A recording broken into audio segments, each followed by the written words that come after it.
I'm part of the School of Esoteric Sciences, which I founded in Australia. And I've been teaching spirituality ever since I was about 19. And that's over 40 years now. My background is different than most people in that my mother was quite clairvoyant and she saw things as fairies and so forth. I was born in Germany, and then we immigrated to Australia after the war, so I have European background. My father was Lithuanian. It's just a little bit about my biography. And from a very early age, I learned and experienced things such as, for instance, when I was 6 years old or 5 years old, I drowned. I remember drowning. I remember the experience that happened after I died, and I remember being awoken. And it was a very wonderful experience. Part of my life was to know from that early age that there was no such thing as death. My mother, for instance, when I was about 16, 17, told me that during the war, that her brother had just died, and he talked to her in her bed for about 3 hours, and then he disappeared. And she knew that he had died, and she listened to him speaking, and then later on, the whole family knew that he had died.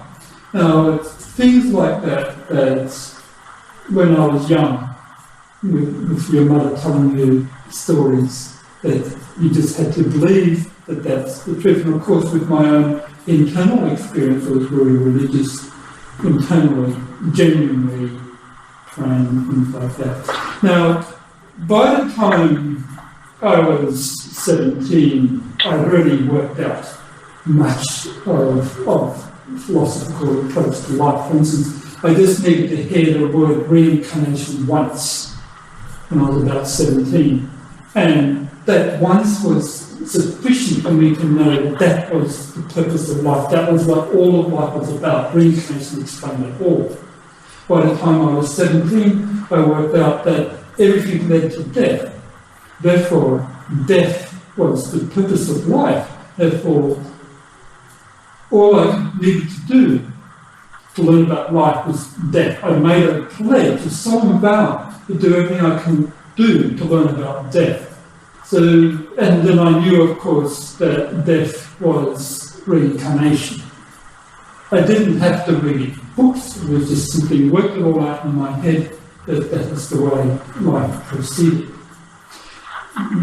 I had many experiences. For instance, once at this particular time, I was thinking about all these spiritual things that I was reading, and I was so engrossed. I was walking, just started to walk across the road, and I heard a voice in my head say, "Boda, jump."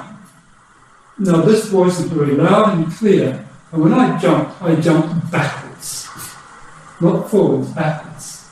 And at that moment, a car would have killed me if I had not heard that voice and not made to go backwards.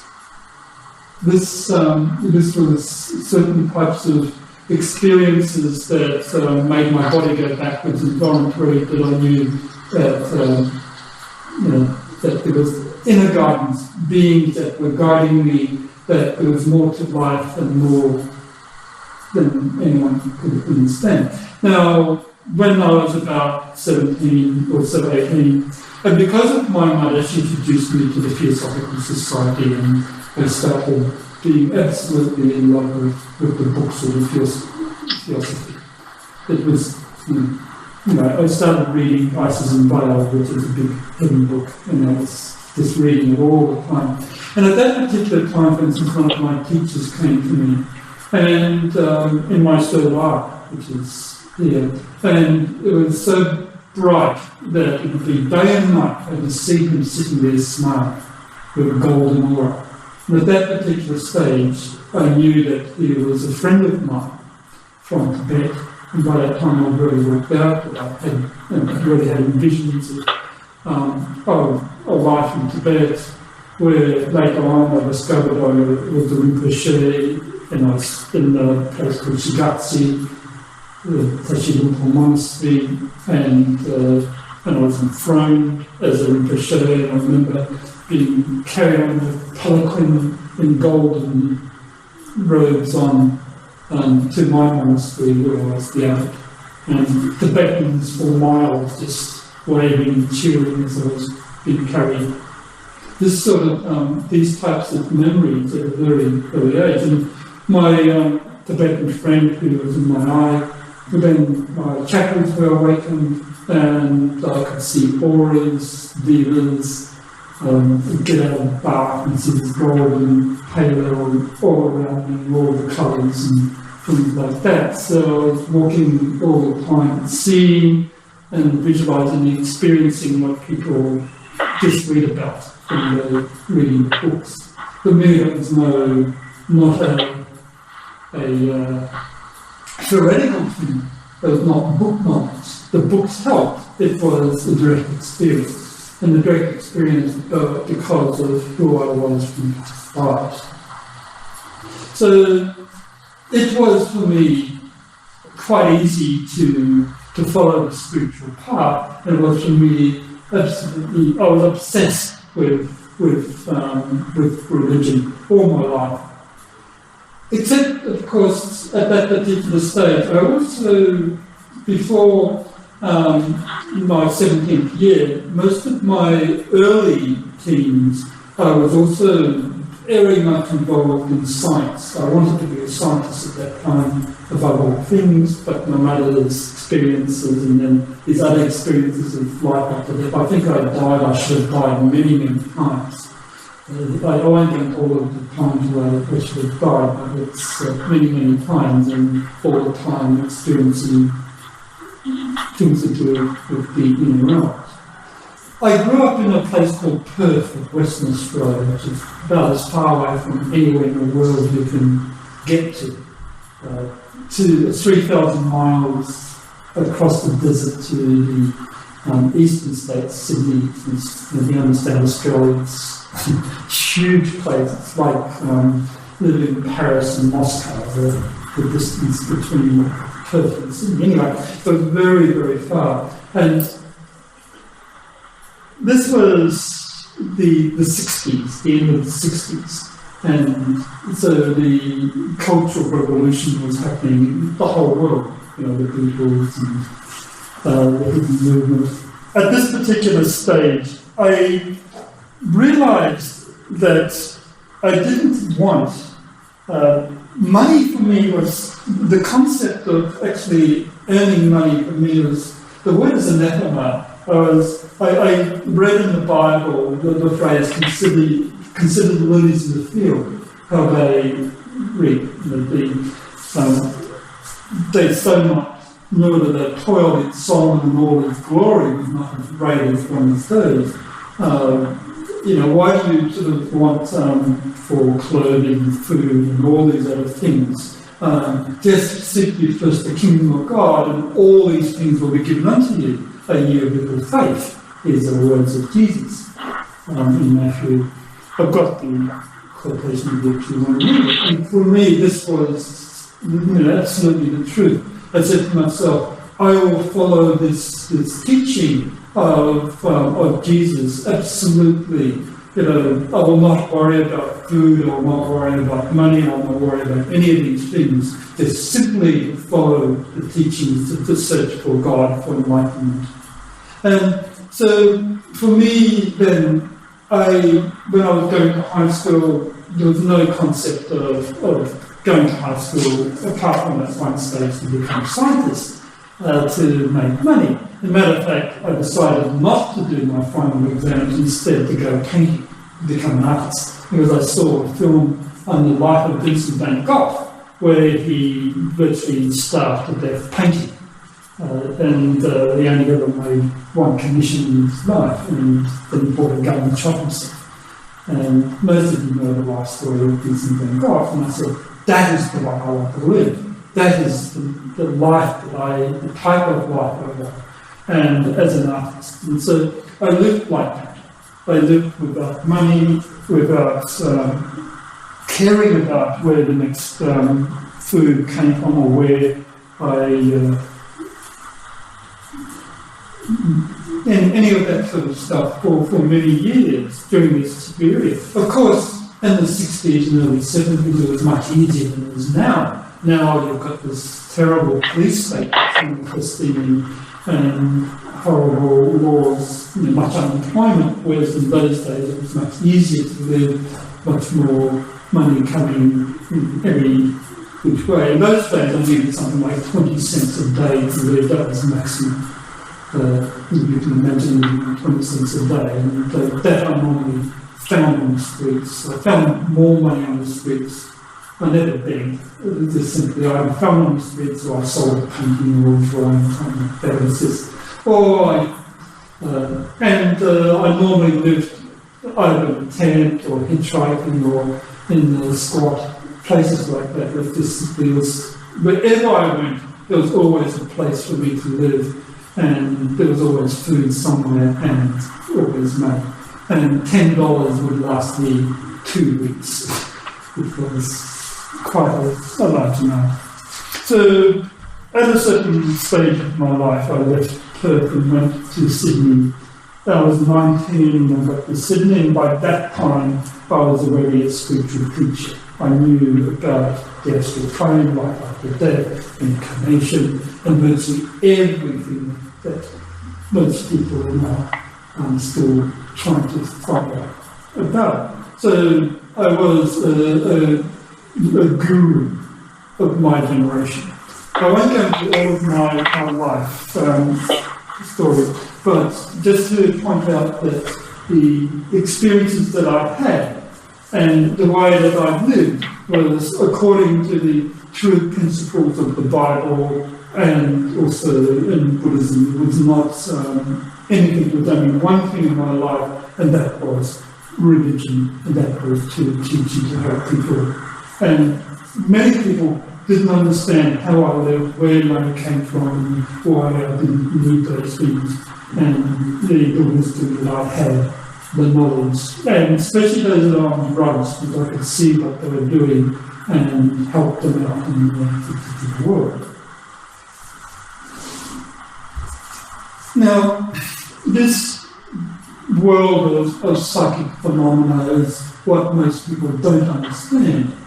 And for me, it was natural, second-hand, this direct experience. Sometimes beings that are working with suicide, that were in around, that came, they needed help. And I could call beings to bring them to the higher plane. And by these types of experiences, it wasn't just talking to human beings, it was also dealing with all sorts of suicide, as I mentioned, earthbound spirits. So there was a lot of this type of experience, and of course then I started writing my books and painting my pictures. Some of my pictures you can see on the internet now on our website from that period of time. There was a certain stage, about 1975, I had to stop painting because all my paintings were stolen on the Perth from these estates.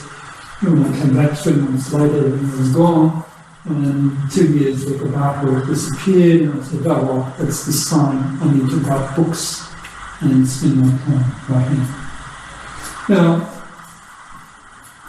it's a long history, as you probably can gather, but what I'm trying to give you the background to is the fact that it's reading a lot of books. So I devoured all the philosophical books, I devoured all the books of the Steiner movement, I devoured all the spiritual books at the time, I devoured science, whatever there was available, it was all absorbed into my head because I was either reading or painting and was always happy. So this accumulation of knowledge, accumulation of wisdom then came out into the books and to the people that I was talking to.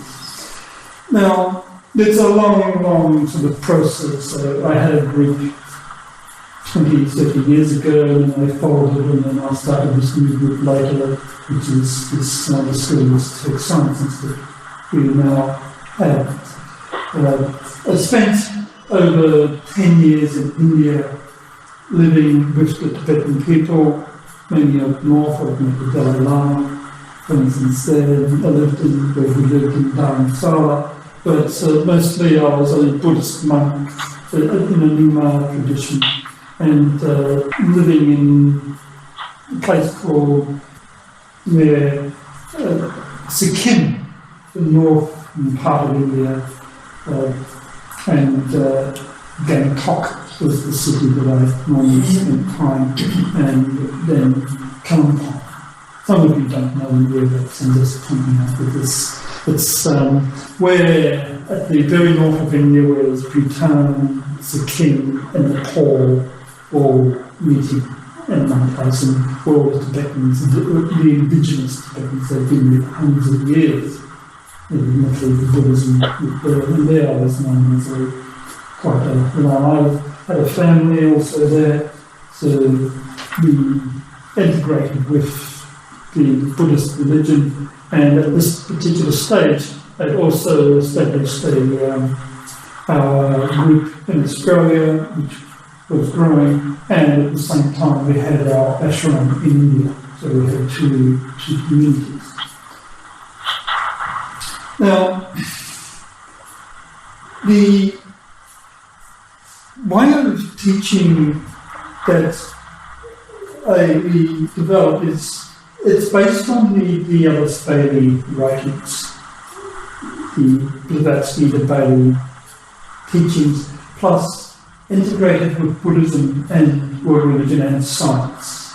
Science is quite important. I did get a chemistry degree at the University of Western Sydney because I wanted that background to be able to look at physics, cosmology, chemistry, to know all of those laws and to integrate that into the religion so that everything that I teach has got a proper scientific understanding and gets properly worked out philosophically. The person that awakened my eye, that I recognised as an old friend of mine when I was young, 17, 18. Now, it took me some years, and I realised that was actually the Master Dwakku, and DK for short in the Alice Bailey book. He's the one who wrote through Alice Bailey and worked with the books, and also with Blavatsky. Now, he was my friend, and he was also a Rinpoche. We're both brother Rinpoches. And so for me, he and I, we know each other very well.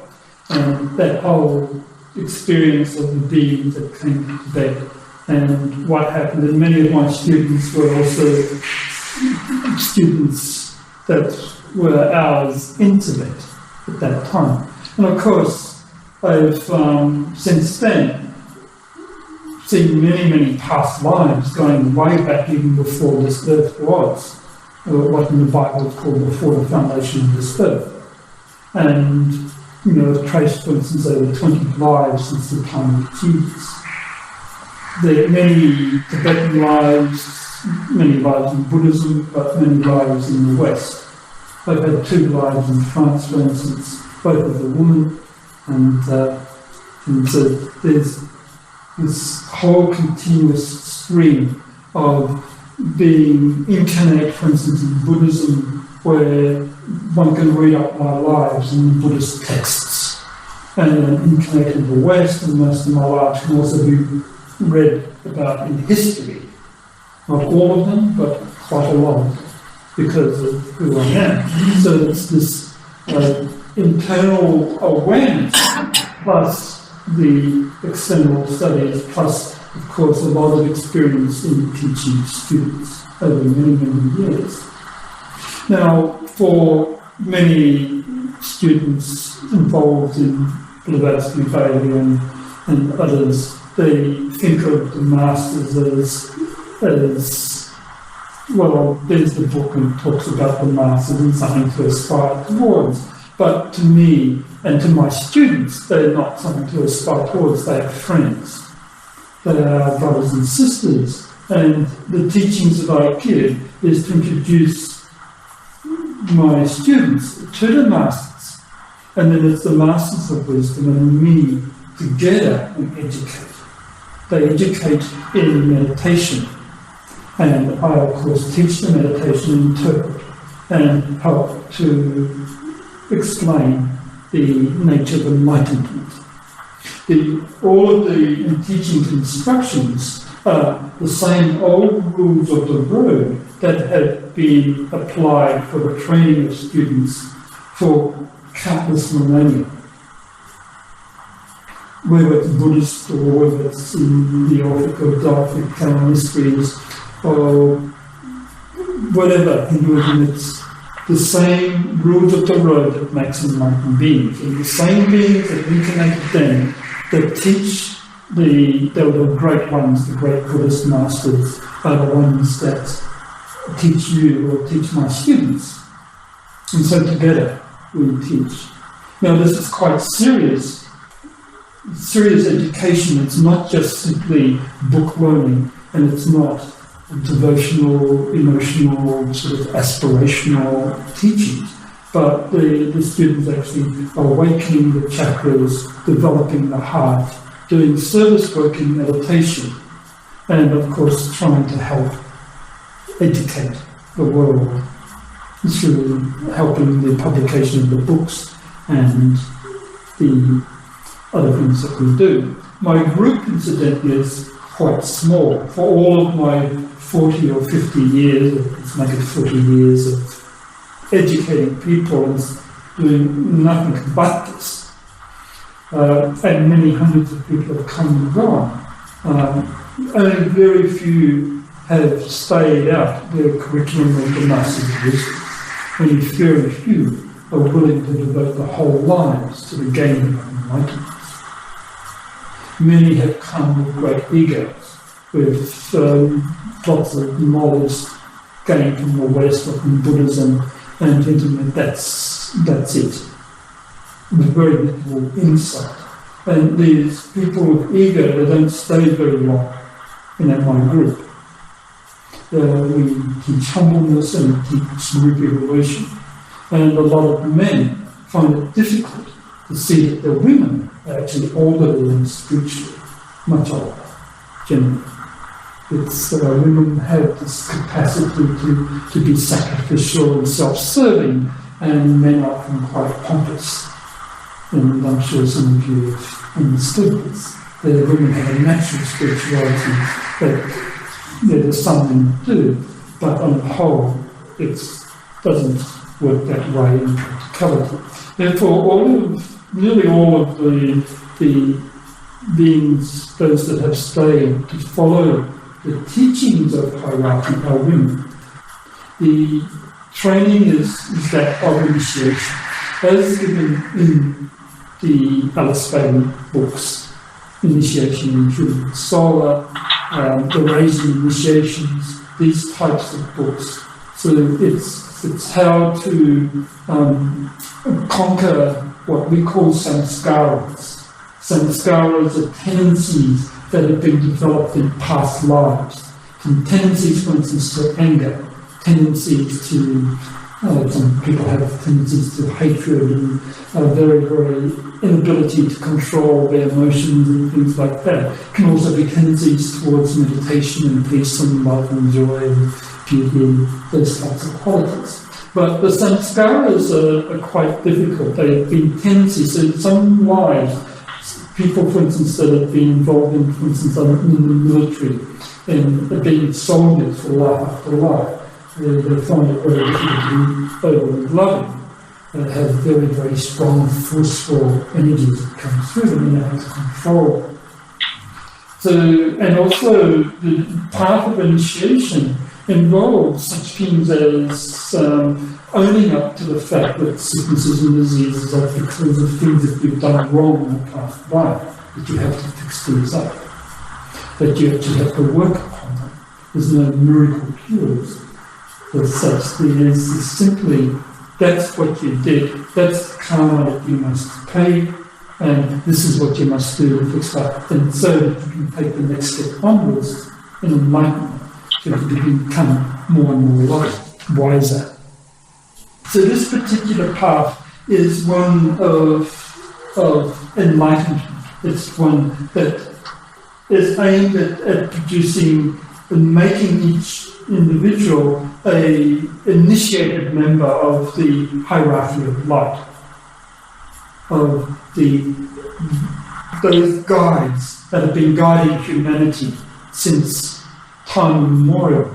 And then you find that it's all based on the conception of chakras, the way chakras, psychic centers within the body, evolve. There's external psychic centers, there's internal psychic centers, there's planetary centers. Shambhala, for instance, which there's some whole series is titled Finding the Way to Shambhala, is the head center, the planetary head center, and exists on a very exalted plane.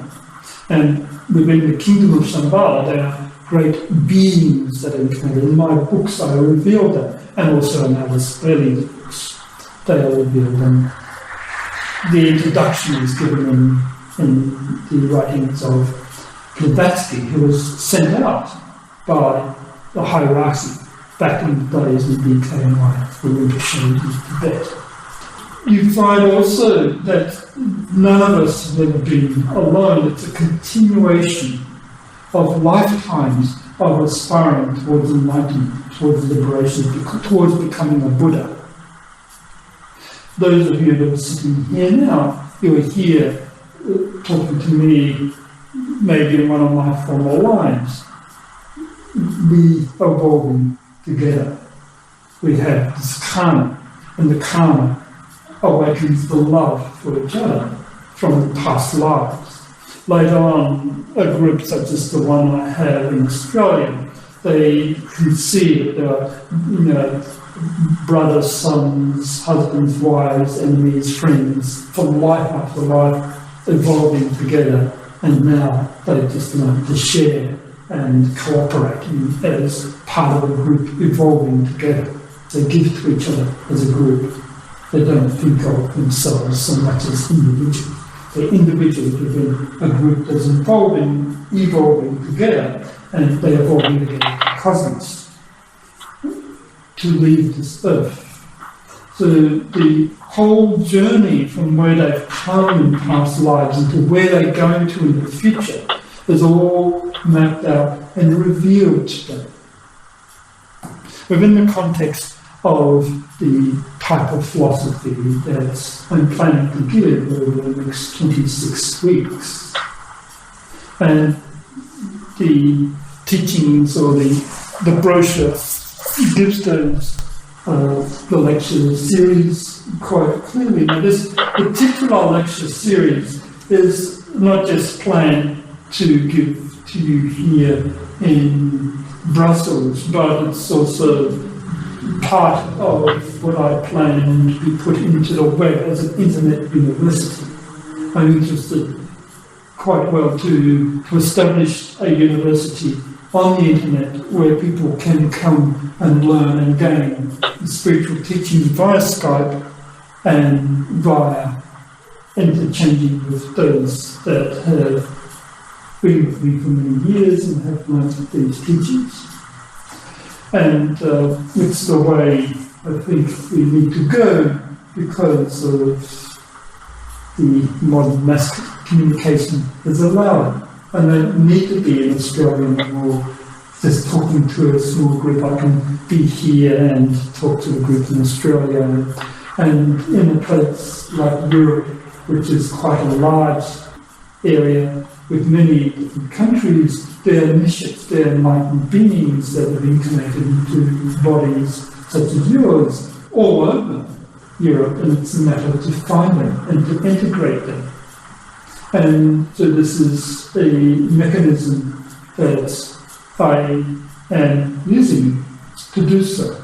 And of course, for instance, So once a week we get together and we have our group meeting. We open teachings, and sometimes other members of the group give teachings via Skype, and it continues like this. Now, not everyone's at the same spiritual age, not everyone has the same capacity to become enlightened beings. Some in past lives have been Rinpoches or have studied at the feet of great masters. Others are just beginning. Others have gone, learnt at monasteries in the West. Sat at maybe the foot of Socrates, or Plato, all that far away. And some of you have gone all the way from Atlantis, even before Atlantis, and learned from then on. So there's this vast sweep of history and beings that are at all different stages of spiritual development that we have to cater for. My students quite well know their past lives. Those of my advanced students, where they come from and where they're coming to, their spiritual age, their ray conditioning, their ashram that they belong to. Now, all of you here, as the therein, have a superior background. Now, I know that's not my background, but we can integrate these teachings and we can continue. The difficulty for you will be a little bit of the problem with language. In Australia, it's easy, we speak English, and I can use sophisticated words with most of them, and they can understand, whereas here I have to be a little bit more careful, and if I use a sophisticated word, then I have to translate it. But we've got a smaller group, and I'm happier with a smaller group anyway, because it makes it easier to answer questions and to tailor the teachings to individuals. And the teachings have to be tailored to individuals. It has to be tailored to what I call group evolution. The course is actually structured by the 6th week. There's a talk called Meditation and Enlightenment, which is meditation. So on the 6th week I would give the meditation teachings, and then we would establish a meditation group where the higher teachings can be given, where you can learn how to contact with the masters of wisdom, where you can learn the development of the inner perceptions so that you can talk with devas, the great Pleiadians, the great archangels. I'll have to translate it that way at this stage. There's women initiates from Atlantean. Atlantis itself was a matriarch. It was a feminine hierarchy. The advanced teachings is to teach you group meditation and group evolution, to contact with the masters of wisdom and to work with them in accordance with their plan. It's not that easy, their plan. Also in these teachings you'll learn what I call the dark brotherhood, the forces of evil. You'll learn that such beings exist, that they've always been the nemesis. The nemesis means that which opposes evolution, opposes humanity, opposes the white brotherhood. And all of history can be traced into the battle between the forces of evil, the dark brotherhood, the sorcerers, the witches, etc., and those that are working for the good of humanity. And the forces of evil, they work with selfishness and self-centeredness, separativeness, people's emotions to do what they want, their strong desires. They feed all of these things. They work through our present politicians to give us all the wars that we don't need and much of the other evil that comes planet.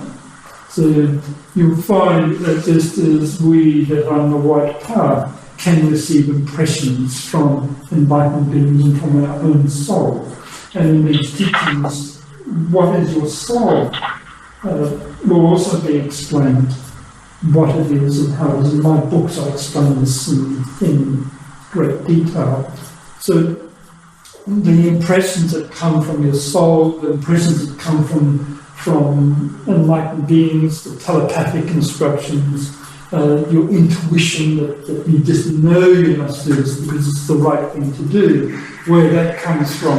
But at the same time, you can be receiving thought forms from Dark Brotherhood, from the forces of evil, and they also will try to influence you to go their way. And for them, that is the easiest thing to do for most of humanity, because most of humanity are selfish. And to feed selfishness is easy. So to be unselfish, loving, generous, and to work for the good of humanity, that is much harder. Can I ask something? Yes. She says everyone has got to go through that period of self-centeredness. It's an essential part of all evolution. In the early stages, yes, all of humanity have gone that way. They went through the Lemurian stage, and then they went to the Atlantean stage, and then they go through the Aryan stage. But the self-centeredness is the past for the cycles of evolving out of that, evolving out of selfishness and self-focused interest to learn group love, group evolution, the way of the higher vision, the way of the heart. So they move out of the lower centers, the solar plexus and the sacral center, and they go to the higher centers, the heart center, the throat, and the Asian center.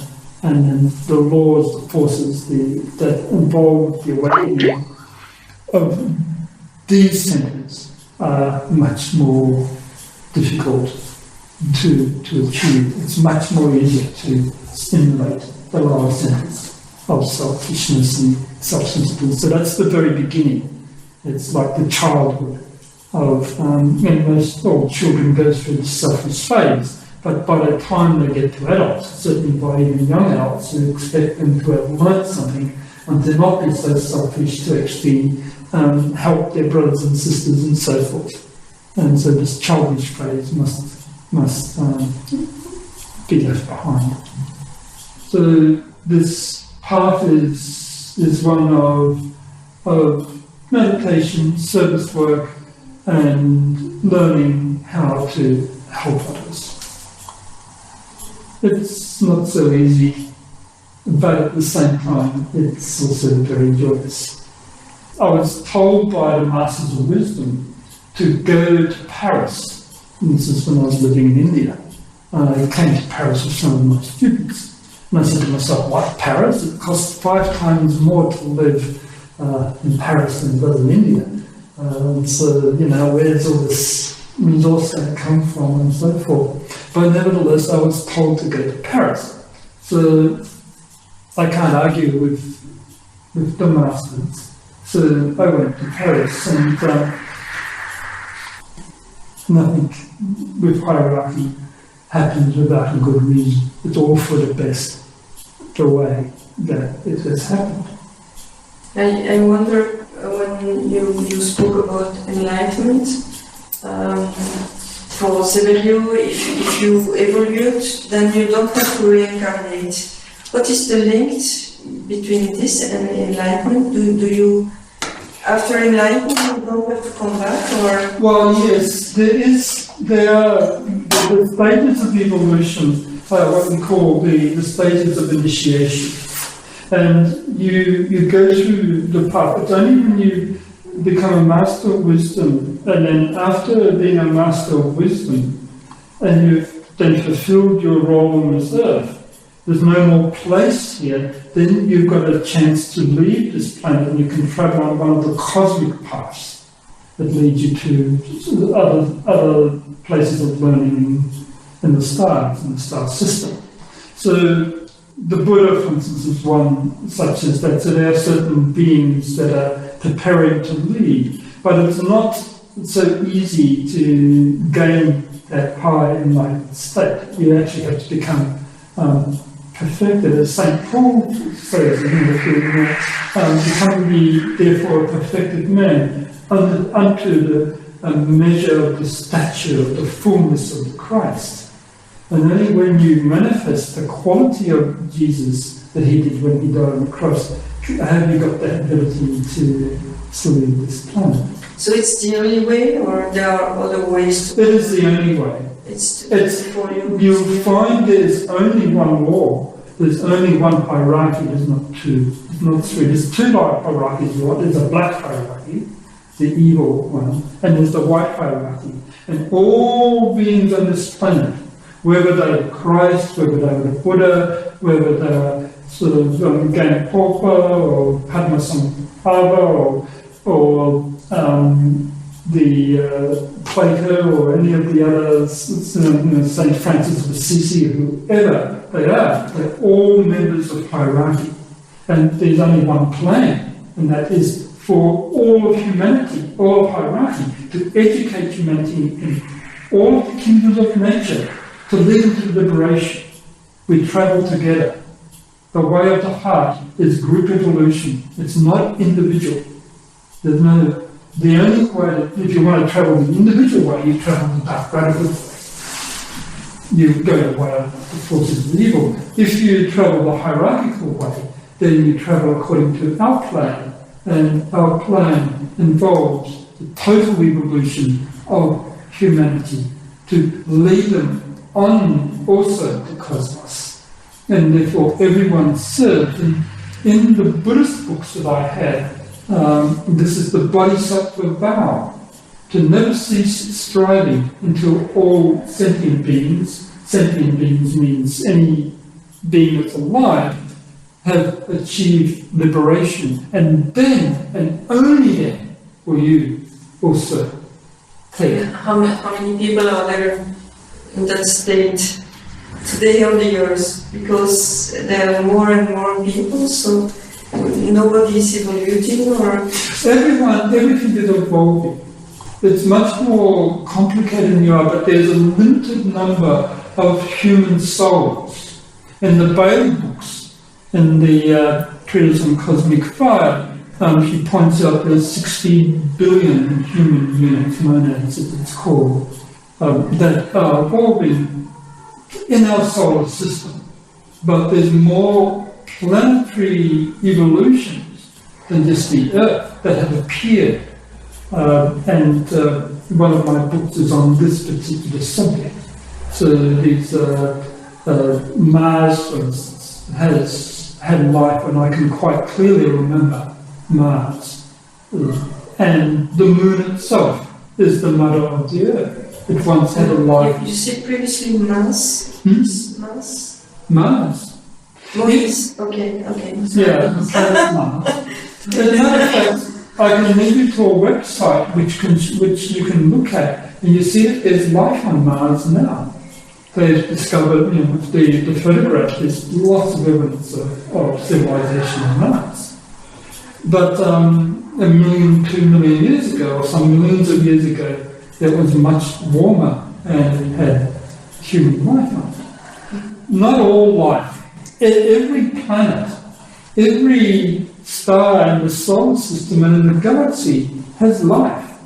We looking not just at these fleshy bodies, but the life that there is when you leave your body, right? The astral plane, the mental plane, and all the other levels of perception, the planes of perception. So wherever there is a globe, such as the Earth, or Mars, or Venus, there is life. It's not necessarily just human life as we understand it. But when you go further back in time, there was a time when that planet, some of these planets, actually could support a human evolution such as we have now. Some of them just short, and then it went. The moon is our mother. The moon at one stage had humanity living on it. exploded, it terminated abruptly because it was a failure. It did not evolve past a certain stage. I won't go into this type of history, but the history is quite vast. It's recorded or given in the Secret Doctrine and Bailey's books and in my writings. And later on, some of you will, if you go into the meditation world, enlightenment, you'll see how far you've evolved, where you've come from. So it's, you go back further than Atlantis. You go back further than Lemuria. You see, on this planet, there are two human streams. One is a humanity that evolved from the animal kingdom, what we call individualization. That's a big word, but it means the soul was formed from the animal kingdom on this earth. And then there's another human stream that came from the other star, from the other planets, some of them from the other stars, and from the moon. And they're much older spiritually. They're remnants of that, remainders. And they're the ones that are busy loving humanity, trying to help humanity, not selfish, busy doing the high philosophers, the great yogis. Whereas the average humanity are selfish, self-centered. They think only in terms of, the understanding of love and the way to properly love for them is very hard. They're easily sort of manipulated by the media, by government. They follow, almost like in mass, they get caught up in the materialism of this world. That's the humanity of this earth, and they're much younger. So there's these two human emotions. Together. Yeah. And so this is part of the problem of this planet. So there's a very, very highly evolved humanity that came from other planets, and then there's a much less evolved humanity. There are animals when the more highly evolved humanity were humans, so you understand. And so every planetary evolution, there's some that pass what we call past the grade. 3/5 normally pass, and then 2/5 get recycled. Eventually, they're all gain their liberation. Even the Dark Brotherhood, the sorcerers, the most evil on this planet, will eventually become enlightened beings. It may take another solar system or two for them to do so, but it will happen. It's the way of evolution. And the hierarchy is the guides that guide all of humanity and all the other kingdoms of nature towards enlightenment, towards liberation from this planet, so that there's no more need to reincarnate. There's a long process associated with this, of course, and I won't go into it now, but my books go into the New Age and what will happen there and the way that beings will live this planet.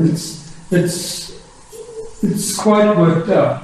Now, when I use hierarchy, I'm looking at what we call the brotherhood of devas and men, or the angelic kingdom and the human kingdom evolving together and working together.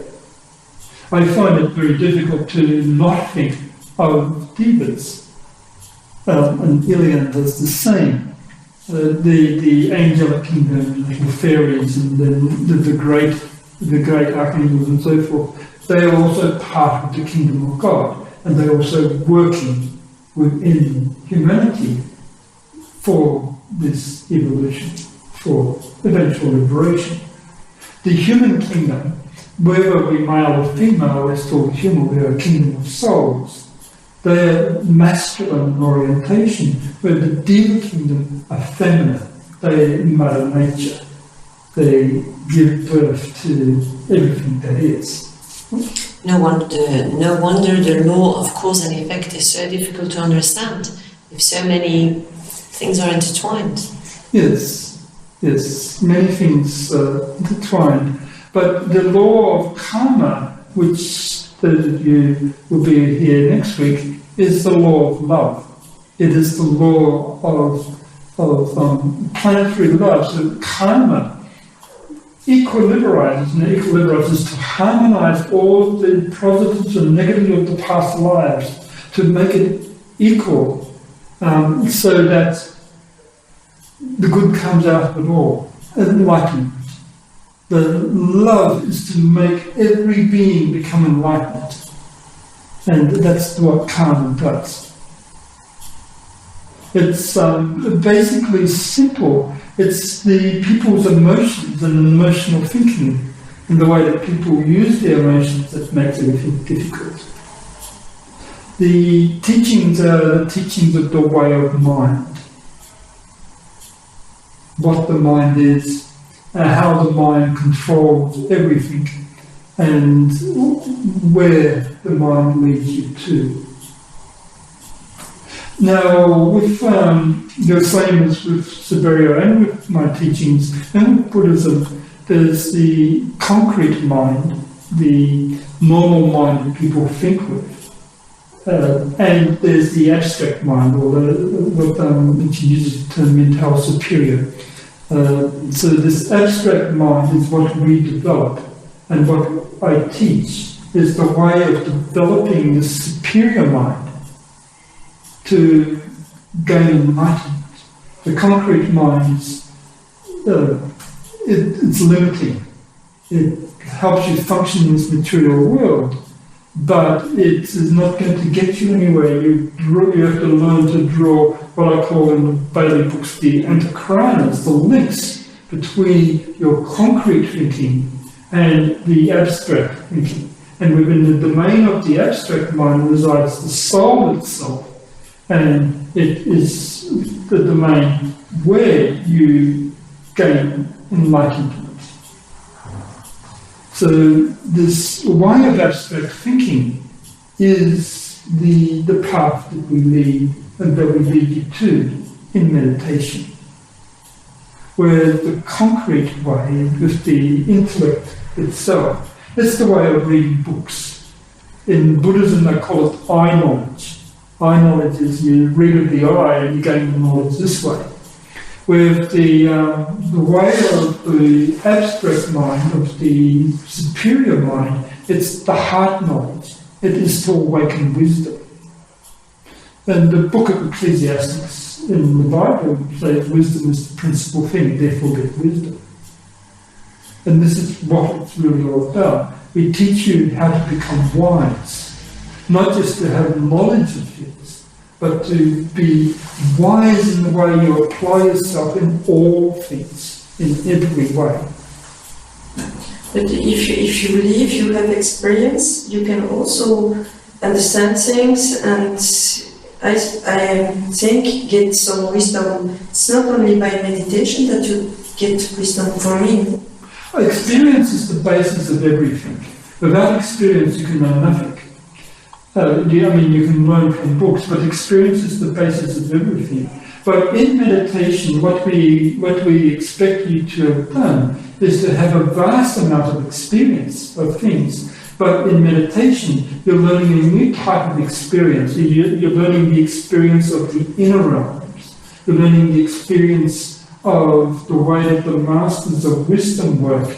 You're learning the experience of what the dealers, the angelic kingdom, can teach you. You begin to link with your soul, and you have the storehouse of all the knowledge of your past lives to understand and how that works through you. Therefore, the physical plane experience, what you do within our lives is that we recapitulate. We go over what we've learned from many, many lives. All of us know, how to make children. We know how to, live the basic lifestyle. But what we don't know is the path that leads to the awakening of the heart, the path that leads to integrating or fusing or becoming one with your soul, that which is there is the cause of all of those lives, and this is the higher path that the meditation will lead you to. Without meditation, you cannot get there. You cannot become enlightened. You cannot go past a certain step to do with your concrete mind. It's only meditation that awakens your superior mind properly. Meditation is mainly for Buddhism, but you have pray for Catholic, and it's not the same, it's only meditation, so the whole humanity is wrong except the Buddhists.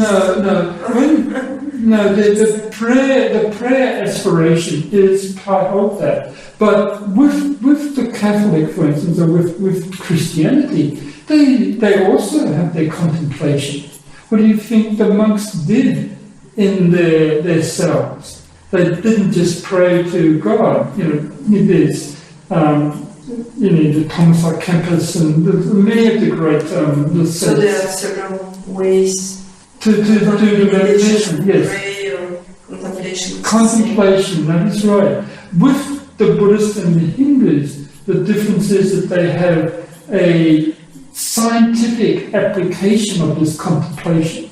They understand the science of it all. They understand the inner workings of the physical body, of the nervous system, of the body of energies, which is what you were taught with the science of the energy body. And the way the mind and the energy body interplay. That's what the Buddhists and the Hindus knew and have known for thousands of years. And this is what the Western world does not know. And what we have to teach, and what the Buddhists have come to teach.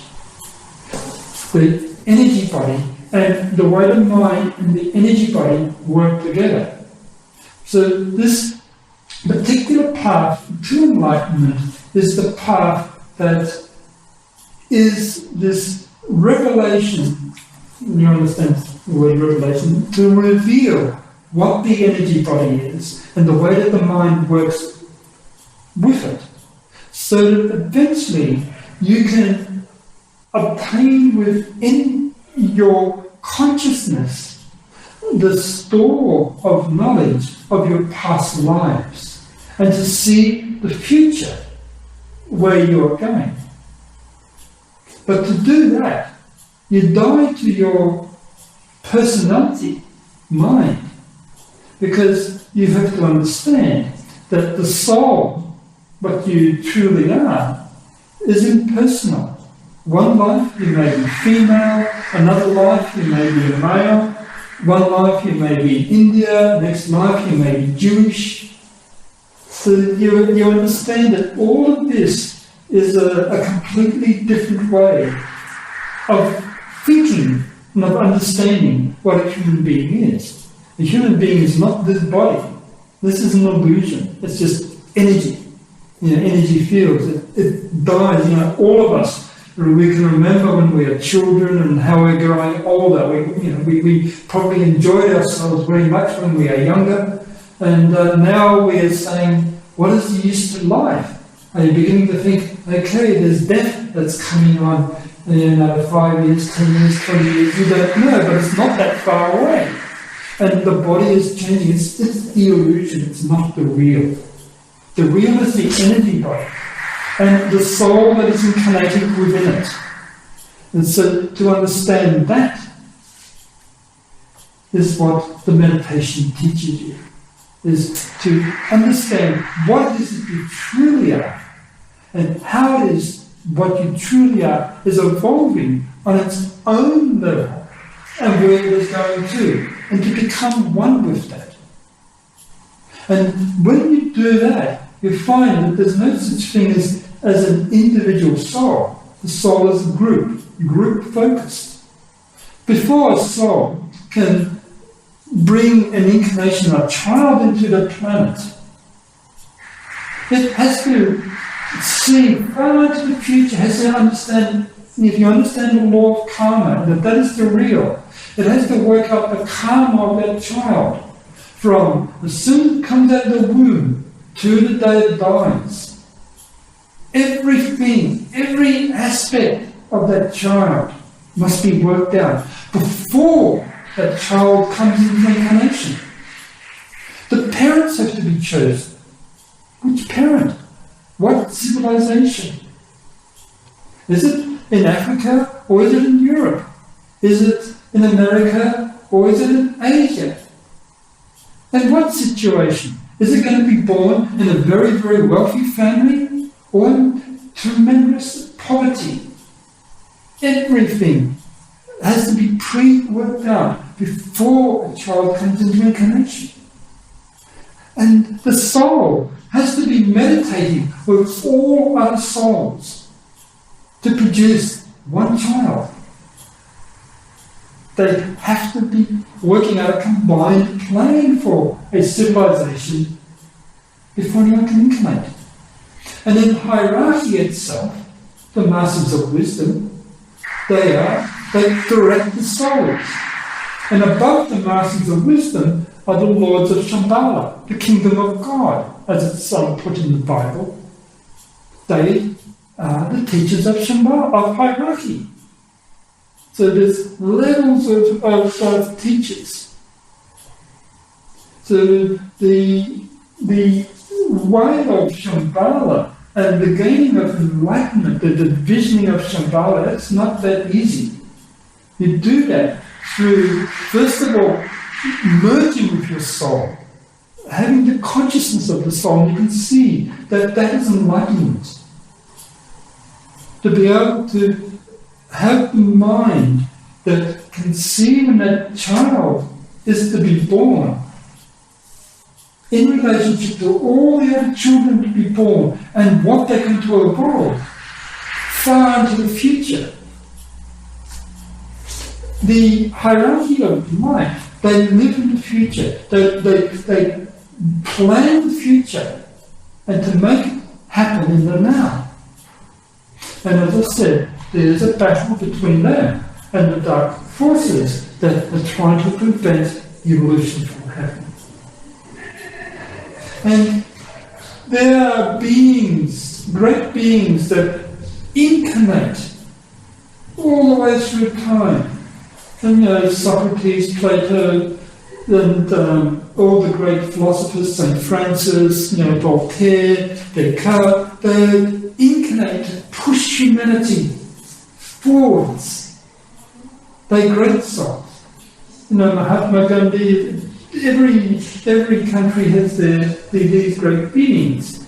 They've got this vision, and they're part of the plan of hierarchy. The term in English is emissary. Emissary is how would we explain emissary? It's like an ambassador. Messengers. Yeah, messengers. Messengers of hierarchy. Now, you can experience a superior who was such a messenger. He formulated his plan, he worked out the philosophy, and from a very early age, he was inspired.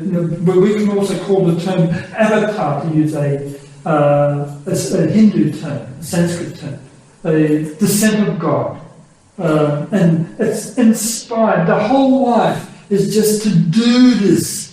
It doesn't matter, that nothing stops that being from achieving that goal. And these are members of hierarchy. And they can be great musicians, they can be scientists, many of them don't know that they're members of hierarchy. They can be, for instance, Albert Einstein, and doing this work of improving human thinking, improving human values, pushing humanity on. And they are the great souls, the members of hierarchy. So it's beginning to work with them consciously, to link up with them, that these teachings are all about. How to do this and where this leads to. And it's not that easy. The members of hierarchy, for instance, like Kudhun, it's the master chooses the disciple, the master knows who their students are, who they have been educating for generations of lives. And they then give those students at the right time the teachings they need, when they are ready for it, when they have awakened sufficient of their heart, and they are ready to work in group formation. Because they have the love to achieve, the love to want to help humanity above all things in their lives. That's more important than anything else for them, is to help humanity. That is what hierarchy is, and that's what we look for. But what is the aim of all that movement to evolution? Because we come on Earth, we don't see anything, or some people see, or maybe they are in advance, or they have a mission, but I don't see anything, so why do I have to follow this, and what is the end? If you do not follow this path, you'll be born again and again and again, suffering the karma of whatever you've done in each former life. Over and over and over again. Pain, suffering, birth, death, pain, suffering, misery, happiness, joy, pain, suffering, all the time, not getting anywhere. If you follow the way of love, then you evolve with the hierarchy up and out of this world of suffering. This is the teaching of Buddhism. All life is transient, right? Everything is impermanent. You attach yourself to that which is impermanent, then you suffer. When you learn to be non-attached, then you learn the way of achieving non-suffering. And the method of non-attachment is this Noble Eightfold Path. Right thought, right contemplation, right inspiration, right meditation, these types of qualities.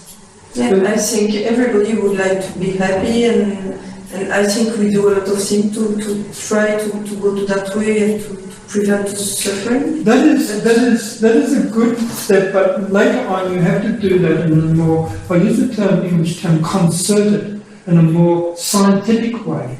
And you work with those that understand the laws of life through and through, like Jesus did.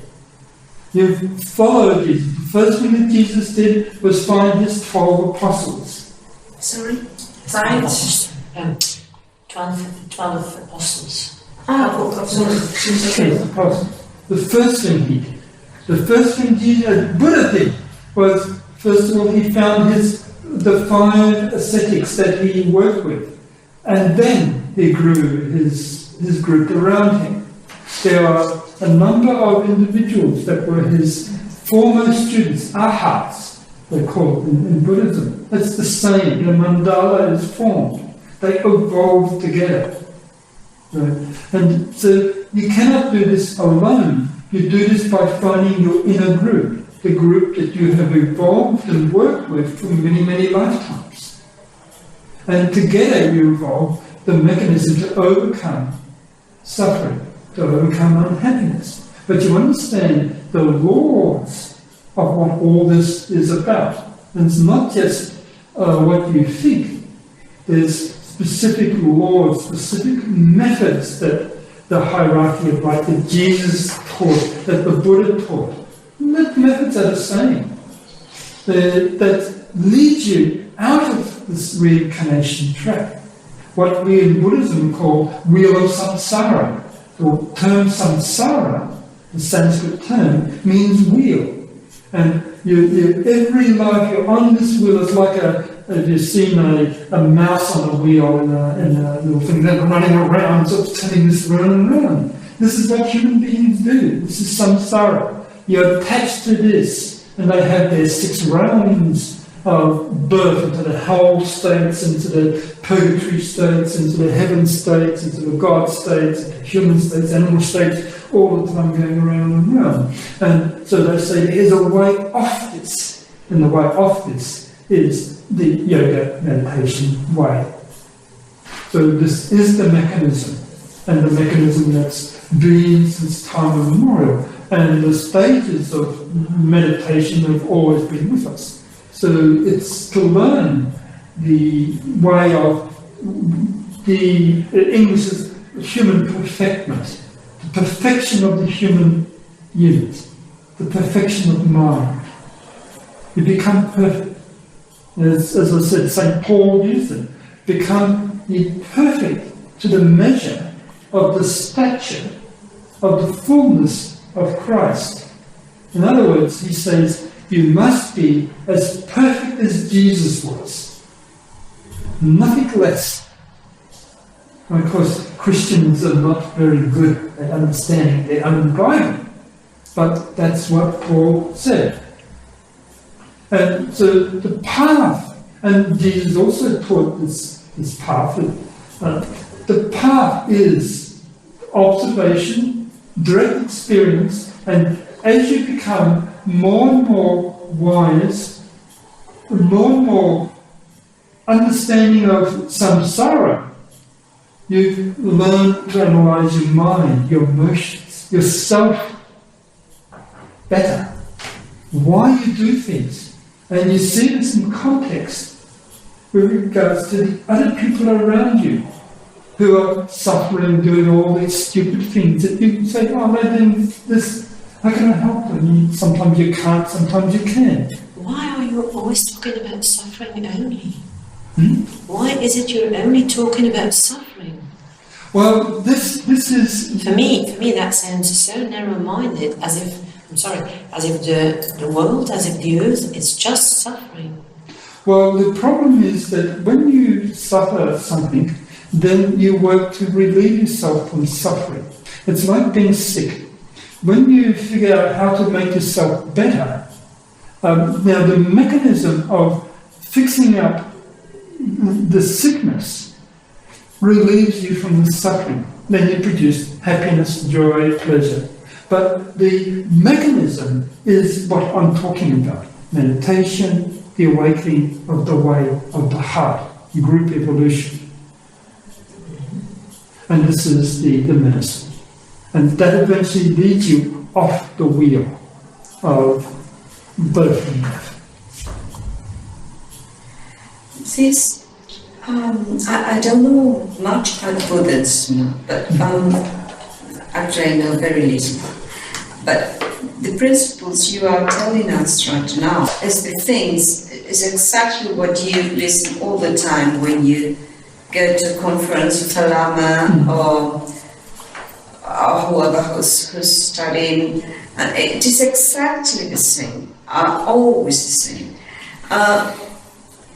When we met, she said to us that the Professor Severio had a sort of faster approach to enlightenment, if you want to call it like that.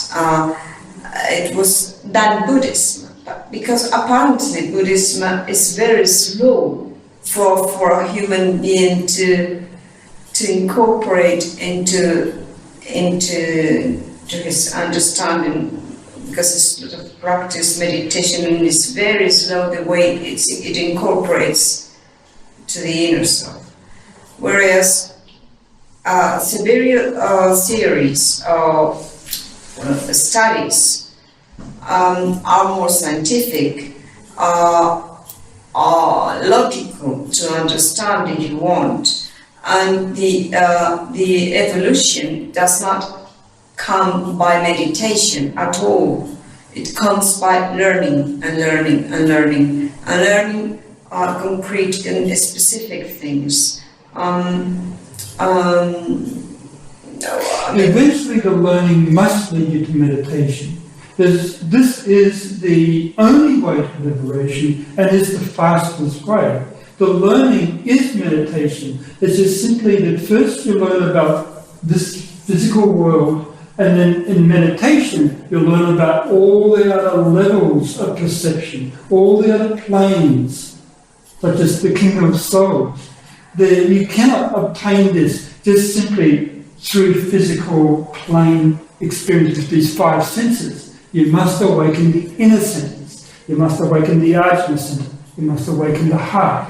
You must awaken the inner chakras, the inner senses. I can't sort of so you develop clairvoyance. You develop what we call clairaudience.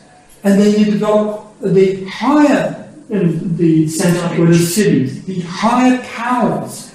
And to do this, you do it through meditation. You cannot do it any other ways. You learn level after level after level after level of learning. And one thing, somebody such as me, for instance, of all these books I've written, no matter how much you know, no matter how much you've experienced, on all of the planes that you can go to, there's always more to learn. It doesn't stop. This cosmos is vast, it's multidimensional. You understand the word dimensional? And level after level after level after level. And you learn that you enter into the minds of greater and greater and greater and greater beings. Faster and more transcendent. This is what meditation leads you to. You go away from these physical bodies and you enter into your spiritual body, your spiritual mind, your superior mind. And then eventually you'll even leave that behind. So we have a body here, but we have to learn something that we don't see. That just imagine that we were on Earth to experience some things with our body like this, with what we see normally. Yeah, but this is what... Not to experience something that we don't see. Yeah, something for after. But no. You can experience it while you're in your body. As I said, when I was 6, I experienced the death state. While I was in the body, I was drowning, I was dying, I went, 3 times I went up and down, and that was gone. And I found myself on the beach. My early experience was in the body. When I had my teacher sitting in my eye here, day and night, it was as bright and, like you sitting in front of me. I couldn't close my eyes. It didn't matter whether my eyes were closed or open. I saw him. It's like Paul in the Bible. Yeah, I can imagine that. This you can develop. These experiences you can experience. But do we have to do it on Earth? Because we are on Earth. I just imagine that we need to have that experience, love. You don't have to do it, but then you will not progress much further than what your body can teach you. But if you want to get closer to God realization, you have to transcend the body and go into the higher planes, the higher dimensions. But you can do it with love, compassion, things like that? Well, love and compassion is the mechanism, but you still have to transcend the body. Yes, I understand that, but isn't it sufficient to have the experience that we can live on Earth like that and think about it and try to understand the mechanism like the death and things like that? You can think about these things, but the meditation experience gives you the experience of death. It gives you the experience of what happens after death. Yes, that's clear that in this life I can't have that experience without being dead. So, but you can experience that in meditation. You can see people that died, you can talk to them. Yeah. You can direct them, they can talk to you. If you have loved ones that died, they can come to you. Instead of being at a funeral and just crying or whatever it is, you can talk to the person who died. This is the difference. But it's okay. I think that people, we are not only the physical body, I'm sure of that. I'm completely convinced. I'm sure that there are some people that are dead that you can speak with them, but do we have to experience it? I'm completely convinced that it's like that, but it's up to you. It's up to you. If you want, it's up to you what you want to gain in life. If you want, if you're content with the life that you have, with what you're experiencing, with the love that you have for, the level that you experience it, that is fine. If you are seeking more, if you are seeking what the Christians call God, then you've got to use the term exemplary, this is a bigger word, methods. You've got to use methods that actually will produce that experience. And these methods have been worked out over thousands of years, over millions of years. They've been worked out by enlightened beings. The enlightened beings have discovered the way to liberation. They've come back and they've taught you. And they've taught humanity. And they teach humanity such things as the Buddha, the Christ, etc. And that is their teaching. The teaching is here and vice curriculum. It's somewhat in the Alice Valley books, it's somewhat in Siberia. So they say that's real life, and they give us guidance to discover that's real life, that we think that's real life, but they say there is something else, you have to discover it. And this is the method, these are the steps. The tools are meditation. That's right, those are the tools. And that's the way they themselves have done it, and they can only teach you what they themselves have done. I can only teach you what I have experienced. I cannot teach you something that I don't know. And my way is this way. And if Siberia has taught you another way, then that's his experience, right? That's what he has taught you. And this is okay. Everyone goes and finds the teachings that they're happy with, and they follow it. But I certainly know the way that these great enlightened ones have taught what they've experienced, and their method is what I teach. So, you teach a knowledge, and Siberia teaches us also knowledge. So the target is exactly the same, is getting knowledge. Getting knowledge from down steps, little by little, mathematics, grammar, literature, life, individual relations, philosophy, psychology, whatever, astrophysical. And Buddhists teach you another knowledge, which is more connected to superior plans, to overcome your daily reality, but it is also knowledge. But I find it very. I'm very sorry if I try to compare the two. You have to. But I have to, because it's the only thing which so far has touched me. That's right. You can only compare with what you yourself know. The Buddha himself said, and this is a quote, because I have taught it, because all the great sages in the world have taught it, because it is a matter of common knowledge, because everyone accepts it, does not mean it is true. The only thing that is true is what you have discovered yourself. And all I can do is reveal or give to you a path to help you discover more what I have myself discovered. And the same with me, and all I can give you is the world that I have discovered. The world of my world is the world of the masters of wisdom, of hierarchy, of Shambhala, of devas, of these great beings. And Siberia has also taught you what he has discovered. I'm sure that everything that he has learned is what he's taught you, is what he has worked out and discovered for himself. And he said, this is what has produced my revelation in me, and this is the way you can do it also. And so he's taught you. So we can only help you to learn more about yourself, about the world, about the universe you live in, and eventually you gain enlightenment. You become more compassionate. to become more helpful to the people around you, to the planet.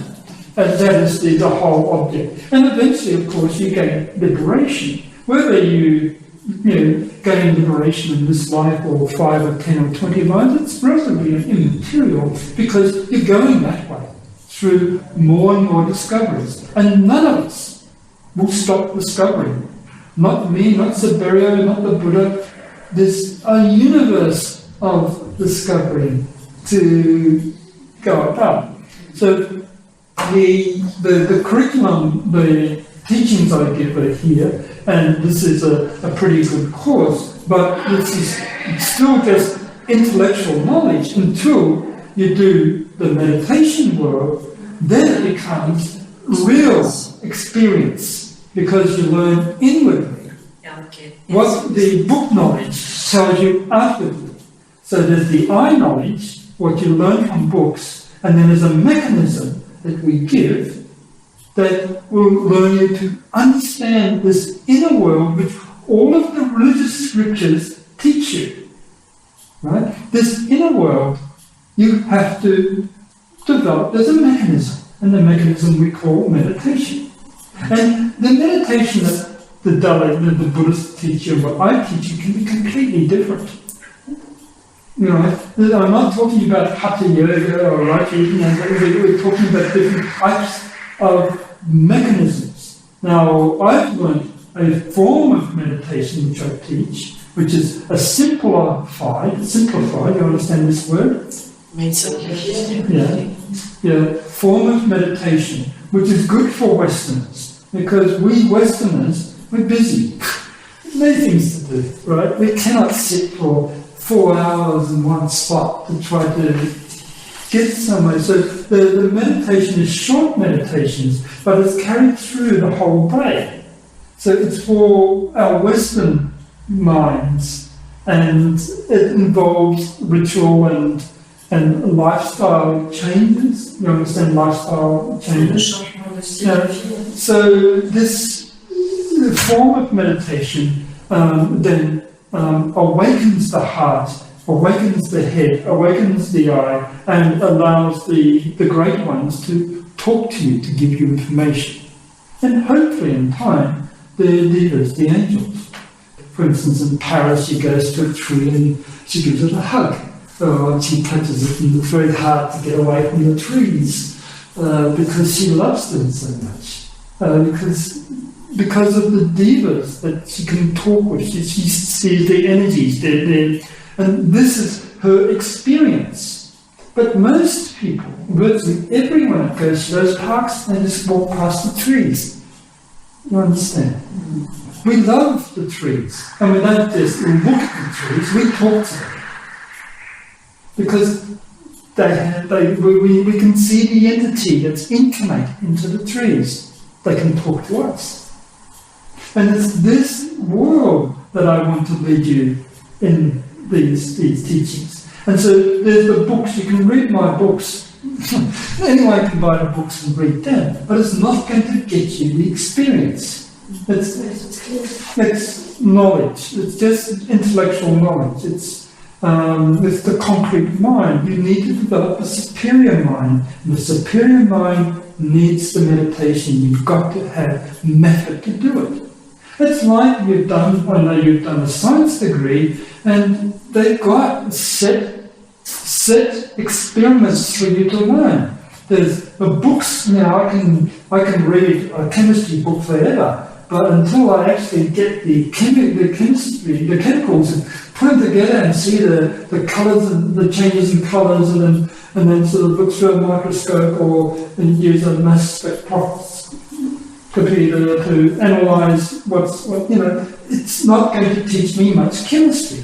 You understand? Like theoretical knowledge, and then there's the practical knowledge. And likewise with the spiritual path, there's the book reading, and then there's develop the ability to see for yourself. And the great enlightened ones, they have taught you how to do it. They've incarnated for this purpose. In your past life, you may have sat in at the foot of a great yogi, for instance, Milarepa in Tibet, and learned from him. I'll repeat it again. In a past life, you may have learned this from a great yogi, right? Now, we're in Western bodies. You know, it's no good me going to the Dalai Lama and saying, I was a Rinpoche in the Guruk, and then I taught the Panchen Lama. He was my student at the time of the 13th Dalai Lama. It's the truth. But the Dalai Lama does not have this awakened knowledge, this inner eye to see. So, you understand what I'm trying to say? I'm saying that you, if you're serious students, you've already practiced this in a past life, you've just forgotten. And we just need to awaken you what you've forgotten. Right? It's like me, I've forgotten so many things when I was a child. You know, there's only a few little things I can remember, and I'm sure it's the same with all of you. But all the knowledge is there. Yes, yeah. And So it could be a method to develop, to overcome blocks, mental blocks. from the past life, yes. From this life. From this life as well, yes, of course. It all is to reveal to you that which you've forgotten, that which you know inside but no longer can remember. You know, when it comes to book knowledge, I've forgotten so many books I've read. You know, the knowledge is gone. And I'm sure the same with you and your science. Unless we're repeating it over and over again, you forget. You know, when I'm trying to learn French, I can learn the same word. You know, but say it 50 times when I talk to a French person, and they say, what? Because I'm not using the correct language, the correct pronunciation. So we awaken you, and the method is the method that these great ones have given us. And I can remember this method. You know, I can remember my lives. This is what I have been trained in all my life to do. So I teach this method, and I have a few students because there's not many people that can follow them. Oh, don't tell me, it really deserves a lot of effort. Also, there are so many people who say, I have the method, and so that's also, we have proposals for a lot of things. Yes. And that is correct. They all have different methods. The Dalai Lama, the Guluk version of the Guluk is his in Tibetan Buddhism. There's four main schools. We're called the Guluk, the Nyingma, the Kagyu, the Khmer. So they have these different schools. And here's a specific school, the yellow hat, and it's called Gelugpa. So his method is the Gelugpa method. And I've criticised in my big book there, it's over 1,000 pages, his method. I'm saying his method is wrong. And I explain why it is wrong. But I'm writing to Buddhists. It's not so important for you, but for them, you know, it is. It's quite important stuff what I write about, because I'm reforming the religion. But, so the method is what you need, and you need to awaken to what you've forgotten. It's basically It's just to become conscious of the aim why we are there. Or? Oh no, it's not just the conscious, but to do positive steps to further your own spiritual evolution. So that you become more awakened, more enlightened, more loving in your next life.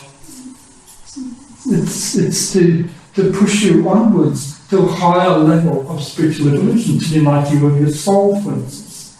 Your real purpose of life is not just simply to make money and to... Yes, it's clear. It's much more than that. And what your real purpose in life is what I've come to teach. It takes time to learn, and it's not just to live out your physical body, grow old and die. It's fine, you know, everyone must die sometime, we all have to grow old, but it's much more than that. And this is what I call enlightenment. It's much more rewarding. Much more rewarding to work for enlightenment, to work for where you're evolving towards, rather than just being blind and allowing everything to influence you according to your desires and the way that karma works. That's the process, right? So this is the course. In Australia, I have about 12 students. So there's 12 students that I have. Sometimes a little bit more, but on the whole, it's about 12 serious students. They work, they do all this sort of work, they help publish my books, and we live as a community. Not everyone lives together, of course, but there's a main community in the Blue Mountains outside Sydney where we are, and then we get together once a week, do our group meditation and teachings, and then, as I said, everyone's got to live their lives. There's children to raise, all of this stuff. I'm sure most of you all of you probably have been mothers. You know the problem of that, and so it's within that context of lifestyle, of earning a living, of having children, of all of that. At the same time, we live our spiritual lives in a very rich, rewarding way, where we're learning more and more about what life is about. So it's the science of religion, it's the science of life that I teach. It's not just meditation, but it's what it is all about and where it is all going to, why we're alive, and what we must do in order to get a better life next life. In this line of philosophy and action, how, I don't know if you are familiar with, but she is familiar, so you might have heard about this. It does fit within the actual trend to raise the level of vibration of the planet. It has to do with that too. Of course. I mean, if we do that, we contribute to raise the vibration level of the planet. Of course. As you work on raising the vibration level of yourself, then you're raising the vibration level of the planet. As I said, ultimately you're looking at energy and the way energy and the mind are interrelated. And everything has got to teach you how to raise your energy level. You can only awaken these inner perceptions through cleansing cleansing out of you everything that is gross, that is dull, that is dense, and to become more and more energetic, to become higher and higher. I use the term vibration. So you resonate with a higher frequency. Everything within you emanates a sound. And so it's this, the transmutation, or transformation of the body itself. But it's done, again, through meditation and through understanding of the laws of mind. In reality, mind is everything.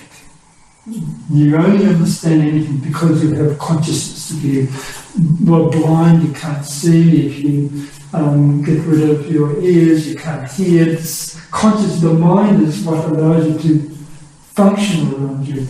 But there's a superior mind, and so there's these higher inner plane perceptions. And what you just said with regards to the raising of the energy level is what the meditation does. It's a lifestyle. It's not just sitting and doing breathing practices. It's much more than that. The awakening of the heart is the raising of the energy level of the planet. That's what love does. It's one good definition of love. You're trying to bring it all up to the supernal planes, to the planes of liberation. But you can only do that as you do it to yourself. And then you work to be part of the group, together you uplift. And the love is that you're helping each other. And I'm sure with your lives, that's what you've been doing. You assist each other to gain further knowledge. You help each other materially if somebody is not so well, and so forth. It's all part of this process of going to a higher plane, to a higher experience level. And that's what enlightenment is. Until eventually your energy field is so strong and powerful that there's nothing on this earth that can hold you to it anymore. And that's liberation through belief. If I can remember the Buddha, and when you walked towards the Buddha, his energy body was something like miles around him. You can feel it from that distance. This peace, this radiance that came from him. And so what you've learned with Siberia, I'm pretty sure you'll see the energy field that comes out of you, and you make that stronger, and that produces health. It can be made stronger if it takes so much. Well, of course. It's not a person. It's not a person. The energy going out, it's more than the plasma. It's not the cosmic energy that comes Or the vibration from the spirit. The energy comes in, and as it comes in, it then radiates out of you. But you have to actually, your body has to be attuned to be able to withstand stronger and stronger energy. And to be able to withstand stronger energy, again, is what meditation does. There's a whole meditations, there's whole visualizations, there's food and things like that you have to think of. So stronger energy comes in. See, what energy does is it comes into you, it goes through what I use the term line of least resistance. Wherever is the weakest point in your body, or in your emotions, or in your mind, that's where the energy goes towards. It makes it worse. It throws up the sicknesses. Do you understand what I'm saying? It makes it worse. It can make it worse. Then we get a stronger body, and we can keep the energy for some higher. We can only get a stronger body if whatever is the weakness inside you is thrown out. Yeah. And when it is thrown out, it can be thrown out through strong emotions, through sickness, disease, through mental attachments, anxieties, worries, fears. These things come out. And so you have to understand the process. The energy comes in and it throws out the weaknesses. This is what I mean by going to the line of resistance. And so the process is to understand what is happening and to deal with the effects of the energy as it is throwing out of you your weaknesses. And the stronger you are, the faster you can cleanse out those things until you're perfect, you're a healer. You have a body, a radiatory body, you can send energy to other people to heal them because of the strength of the energy. And you no longer have the weaknesses inside you. This, again, is what meditation does. It produces refinement of consciousness. You understand the word refinement? Mm-hmm. So the mind becomes, your whole body becomes stronger, the emotions become stronger, and not stronger in terms of being violent or emotional, but you control them. You have to control the emotions in order for the energies to come in. For most people, the emotions are, they can get angry and all the rest of it. And if the energy comes in and makes you more angry, this is not what you want. So you have to learn to control the effects of the energization, and this again is what meditation teaches you, the ways of control. So you can keep the energy that you receive and use it in a better way. In a positive way, yes. Healing your own body or healing others or helping others. That is right. That is right. That's what it does. And yourself. to First, apparently. and then you can help the others. Yes. The problem also is that when the energies come in, it, as I said, it throws out your weaknesses. And also it can impact upon others around you and cause problems. And so there's a lot to understand in regards to the way the energy works within the body. And in our case, we use the term the chakras, the psychic centers, right? And with Severio, he has the vortices the coming in, which just another way really of saying the same thing, right? A chakra is a wheel, it spins. So, and then they're seen clairvoyantly in terms of petals that spin.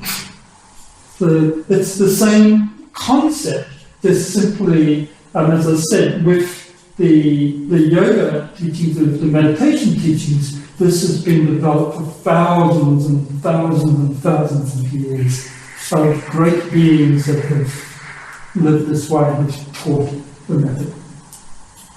And I think Severio has worked it all out for himself. It's just...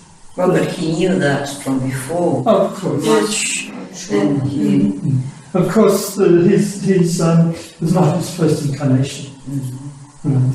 So this is the path that we all are working. And then later on, you see that the mind itself is but an energy body. It's got its own form of energy. The element that we call is fire. So there's the 4 elements: earth, water, fire, air, and then of course we've got the ether. And we work with these types of concepts.